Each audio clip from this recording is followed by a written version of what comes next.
All right, welcome back to the studio today. I'm just gonna go a little bit off the cuff today, just to talk about AI. Kind of a follow-up to the video I did yesterday or the day before, whenever that was.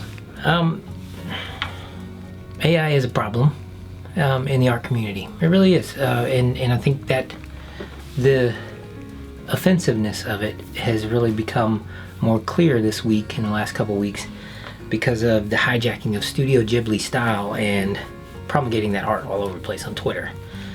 Somebody fed it into OpenAI or something like that, this style, and now everybody everywhere is creating Studio Ghibli stuff to emulate the work of Hayao Miyazaki. It can seem, I guess, to artists, some artists, maybe newer artists, younger artists, or people who want to do art or want to be artists or whatever, or art. You are an artist. If you like to draw and if you like to create, you're an artist. You just are. Just be an artist. You don't have to try to be anything. You are one. If you're a creative person, you're an artist, no matter what your medium is. So it can be disheartening to look at Studio Ghibli's scraping and everybody creating just mountains of slop with it, and look at that and be like, man, we're in trouble. We're never going to make any work, or we're never going to have any work, or we're never going to make any money as artists. And it may seem true, and in some cases it will be true. A degenerative person, and I made that word up, but somebody using generative AI, degenerative person, get it, can sit down at a computer, take a software that they did not create, take art styles that they did not create, take artwork that they did not create or not capable of creating, and promulgate or create mountains of work in minutes. They can create more work in an afternoon than a real artist could ever create in a lifetime of work. But it's not real. It has nothing real. It has no value.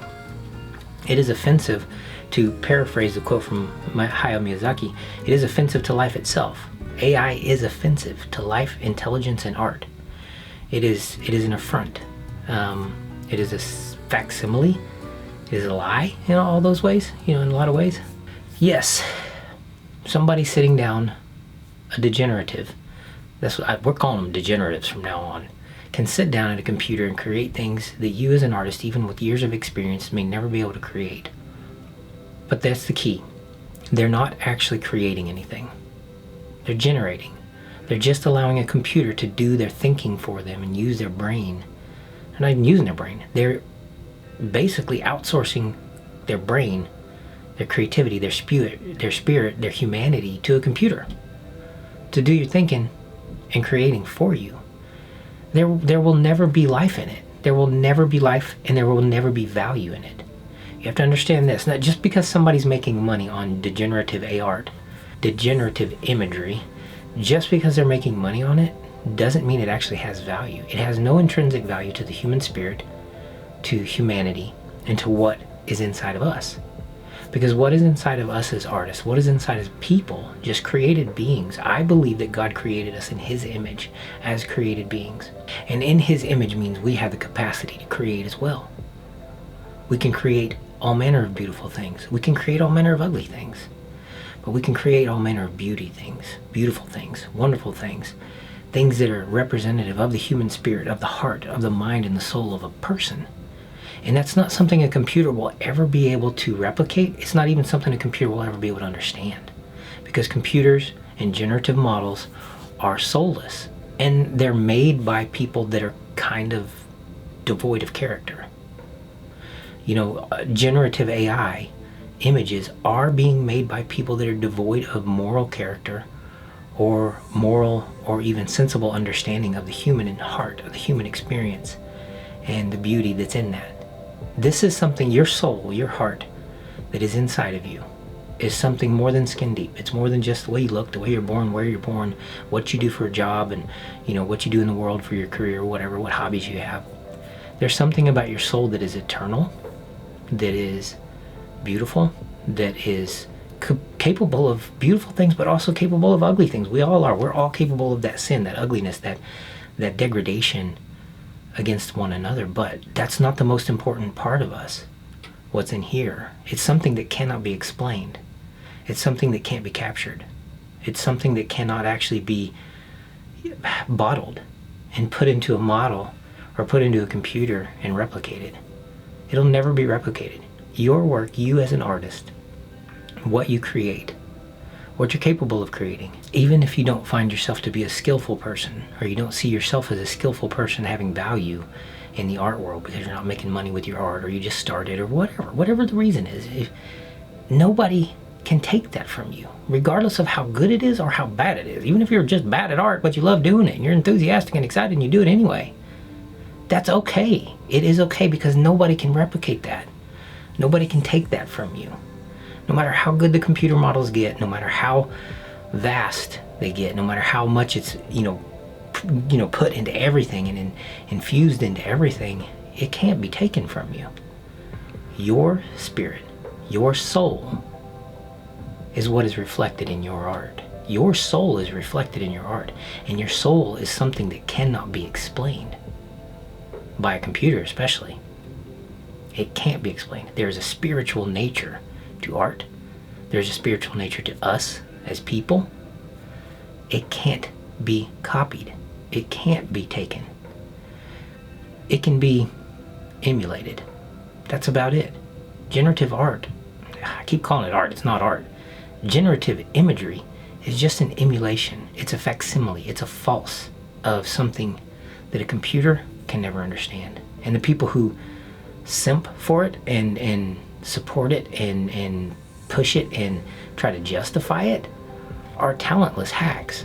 They are. And that's not going to change either. And you can see it. You can see it. You can see it. They're talentless hacks. And they're doing something offensive to life and humanity. This is not meant to be a doomsday thing about AI and how it's going to overtake the world. It's not. It may look like it. It may look like AI is going to overtake everything and get all the art jobs and ruin art for humanity. Pick up a pencil. If you're an artist, pick up a pencil and draw something. If you can't do that, you're not an artist. In context here. Some people don't draw. Some people paint. Some people sculpt. Some people do those kind of things like physical arts and stuff. But that's the point. When is a computer going to be able to sculpt the Michelangelo? David, like the David. It's not going to happen. Because even if you could program a 3D modeling program, put a block of marble in it, print the Michelangelo David, and it'd print it out, and it would probably look pretty darn close to real. But it will not have anything in it. There will be no soul, no character, and no impartation of a spiritual gift into the work. Never can be. There never will be. It's like the difference between, I'll use an example that's close to home. My dad's a bronze sculpture artist. He works in monumental sized bronzes. And he creates just these magnificent pieces. And he creates them by hand. He works in clay, and then they use a lost wax casting method to bring them to life in bronze and cast them in bronze. And he's part of every process. He's there the whole way. He starts with his hands, and he works it up, and he scales it up. He prints like if he's got to make a really big sculpture, a monument size, he starts with a small one, and then he gets that scanned in three-dimensionally, printed in foam, like roughed out in foam, and then he has to re-sculpt it, basically. You can't recreate that. He has to re-sculpt it. You can't just reprint what he did. He has to re-sculpt it. And so him being in the process the whole time and sculpting every aspect of it and then redoing it until it's the size it needs to be, and then getting it cast, it imparts his spiritual gift and his artistic gift into it at every phase. Now, there's companies over there, that direction, somewhere over there, that have tried to take his artwork, this 3D sculpture, and print it in ceramic or whatever, making little figurines of it. If you set one of those next to one of the actual cast bronze pieces, you set one, they may look identical, and you have the ceramic, fake mass-produced piece next to one of the, that was hijacked basically, next to one of the real bronzes. They may look identical, but the spirit, the soul, and the gift of the artist is missing. And you can tell. They look fake. They look cheap. They look like crap. They do. So my encouragement to those in the art community that are getting frothed up about this. I get it. I get upset too about AI and what they're doing, and it's an offense. It is. It's offensive to artists. It's offensive to the creative nature of humans. And some people think it's just kitschy fun, and they're having fun making memes and stuff like that. And that's okay. Whatever. Do what you got to do. Do what you're gonna do. But you can never put soul into something created by a computer. It's never going to be there. So if you're an artist, or you want to be an artist, or you're aspiring to be an artist, or you've been an artist for a while and you're feeling that, like the lack of inspiration now, you're feeling defeated in this, my encouragement is to keep creating. No matter what, keep creating. Whatever your medium is, keep creating. Keep at it. They're not going to win. AI will not win. AI cannot win against the indomitable aspects of the human spirit and human creativity. They will never be able to capture what you can capture. They'll never be able to put soul spiritually into pieces of work like you can. It's never going to happen. They may take some fields. They may take some ground. With generative AI, they're going to take some ground. They're going to take some jobs. They're going to take some fields of work. They are. It's just going to happen. We can take it back. Because eventually everyone's going to get tired of it. Everyone's going to get tired of seeing the same endless, soulless slop everywhere. Because when you go on like Pinterest and stuff like that, that's all you see is slop now. You go on DeviantArt and stuff, places like that. Even ArtStation doesn't seem to be that bad about it. But places like that, DeviantArt and Twitter and all these things, X, whatever, it's soulless art now. There's nothing to it, and people can see through that. Real human beings can see through that. And eventually, it'll die. It may still have its uses. AI can have its uses. But eventually, that bombardment of art, imagery, is going to die because nobody wants to see it. Nobody wants to see it. Nobody cares about it. It has no value to the human race at all, other than being offensive. Those are my thoughts. Keep creating. Don't stop. Just keep creating. Get out there, create your artwork, enjoy your artwork, enjoy your process, enjoy just creating. Don't worry about the end result. Don't worry about how good you are. I can't this, right? What style you have, and I need to be like, don't worry, who cares? Just be you and create what only you're the only individual, the only created spiritual being in the universe that can create what you create.